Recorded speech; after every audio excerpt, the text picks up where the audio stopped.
مهما أمثالك حاولوا مش هتقدر تغلبني. روح اشتغل رقاصة يمكن تنفع. يلا يا ناروتو. هنا انت بتناديني؟ قوة الحيحان بتشتغل. انا هعمل معاك صاروخ ايراني دلوقتي. انت يا برتقانة مش مستوية، انت هتعمل لي فيها راجل ولا ايه؟ ده انت اورنج يالا اورنج يالا. خد دي ودي واتشا وانجا هوبا يلا. هتروح مني فين؟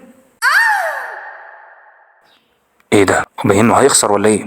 ما تقلقيش، مادام الانمي باسمه يبقى اكيد هيكسب في الاخر. استني بس نشوف الكاتب هيحلها ازاي. انا عمره ما حد قدر يصيب ظهري قبل كده، يبقى انا هبقى الاول. الضربة الخلفية وشكلها مستكية. اوه نو. يا الله يعرفك.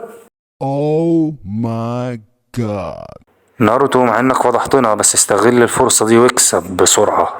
نسخ الظل الرهيبة، تقنية العلاء الاسكندراني، لكمة، ضربة لفوق، ركلة لتحت. وهنا اكتشف الجميع أهمية عدم أكل المحشي على الفطار. و